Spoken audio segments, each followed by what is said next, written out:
Ni pigo kubwa kwa serikali ya Mama Samia Suluhu. Kama unavyoona kwenye screen, ni moshi mkubwa uliokuwa umetanda kuingia ndani wa taifa ya Dar es Salaam, eneo walilotoka mashabiki. Mchana huu umesemekana kuwa ulianzishwa na waandamanaji ambao walikuwa wimbo wakisema hawataki Chama cha Mapinduzi na eti wamechoka na chama cha CCM kikiongozwa na Rais Samia Suluhu.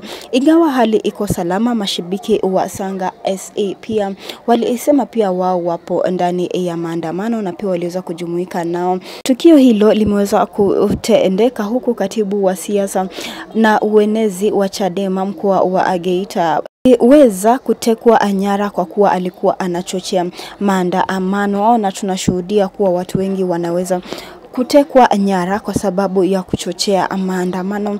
Lakini tumeweza kuona waandamanaji hii leo waliweza kuwasha kuchoma tairi ambayo ilikuwa inatoa moshi jeusi kama ulivyoona tangu mwanzoni mwa hii video. Na waandamanaji hao wanasema kuwa wanataka uongozi mpya na pia eti wamechoka na uongozi wa Mama Samia Suluhu.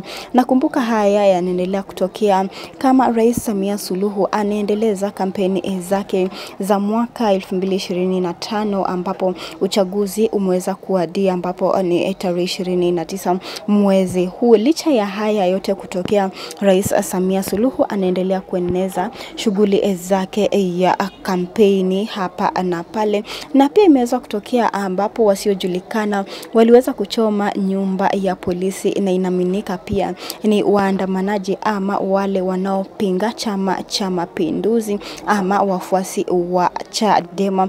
Na pia wanaharakati kadhaa wamepongeza hii tukio na kusema kuwa wamechoka na uongozi wa Mama Samia Suluhu ambayo imeongozwa na kutekwa nyara, imeongozwa na ufisadi na kuteka nyara hasa viongozi wa upinzani ambao haswa hawana hatia yoyote, kwa maana wamekuwa wakishikwa hapa na pale na hawaelezewi kosa waliloshikiwa. Tungependa kusikia kutoka kwako maoni yako kuhusiana na hii moshi jeusi lililotanda katika uwanja wa taifa Dar es Salaam, eneo walilokaa mashabiki mchana huu, na umesemekana ulianzishwa na waandamanaji. Ingawa hali iko salama, mashabiki wa Yanga SC wanaendelea kusema pia wao wapo ndani ya maandamano. Tueleze, tungependa kusikia maoni yako, na pia usisahau kubonyeza alama ya like na subscribe. Tueleze hapa chini.